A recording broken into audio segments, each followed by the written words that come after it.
నేను ఇప్పుడే స్టార్ట్ అయ్యాను, నువ్వు వెయిట్ చేయి. ఇంత పొద్దున్న ఎక్కడికి వెళ్తున్నావు? ఫ్యాషన్ షోకి ఏమైనా వెళ్తున్నావా? ఓ, నేను చెప్పడం మర్చిపోయాను, నేను జాబ్ ఇంటర్వ్యూకి వెళ్తున్నాను. జాబ్ ఇంటర్వ్యూవా? నీకేం తక్కువైంది? నా అవసరాలకి. ఎలాగో ఇంట్లో ఖాళీగా ఉంటున్నా కదా, టైంపాస్ అన్న అవుతుందని. సరే కానీ నేను సరిగా చూసుకోవట్లేనా? నువ్వు ఏది అడిగితే అది నేను చేస్తున్నాను కదా, ఇప్పుడు నీకు ఏం తక్కువైందని? లేదు లేదు, అలా ఏం లేదు. మీరు అన్నీ చూసుకుంటున్నారు, ఒక రెస్పెక్ట్ తప్ప.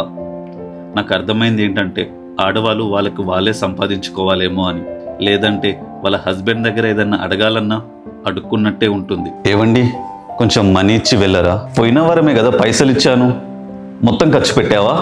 లేదండి, అవి పనులకి వాటికి ఇచ్చాను, ఖర్చులకి కావాలి. కూరగాయలు కూడా లేవు, తీసుకురావాలి. రోజు రోజు అంటే నేను ఎక్కడికి వెళ్ళి తీసుకురావాలి? నేను ఎన్ని పైసలు ఇస్తానో దాంట్లోనే మేనేజ్ చేయడం నేర్చుకో.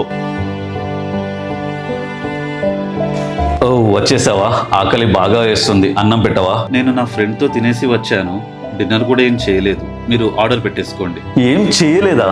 మరి నేను ఏం తింటా అనుకున్నావు? మీరు ఎప్పుడు మీ ఫ్రెండ్స్తోనే తినేసి వస్తారు కదా, నేను చేసినా అది ఎలాగో వేస్ట్ అయ్యేది. ఇంకా చేసి ఏ లాభం చెప్పండి? కనీసం నువ్వు నాకు ఫోన్ చేసైనా చెప్పొచ్చు కదా. ఫోన్ చేసి అడగాల? ఎలా అడగాలి? నేను అడిగే లోపే 4 మాటలు అనేస్తారు. మేబీ మీకు గుర్తులేదేమో. హలో, ఏవండి? అరే ఏంది నువ్వు, పిచ్చా నీకు? రోజు కాల్ చేసి నా మైండ్ అంతా ఎందుకు ఖరాబ్ చేస్తావు? నేను ఆఫీస్కి వచ్చింది ఆఫీస్ పనులు చేయడానికి, ఇంట్లో ఉన్నప్పుడు ఇంట్లో పనులు గుర్తురావా నీకు? మిమ్మల్ని డిస్టర్బ్ చేయాలని కాదు, మిమ్మల్ని అడగడానికి నాకే కాల్ చేయాలా?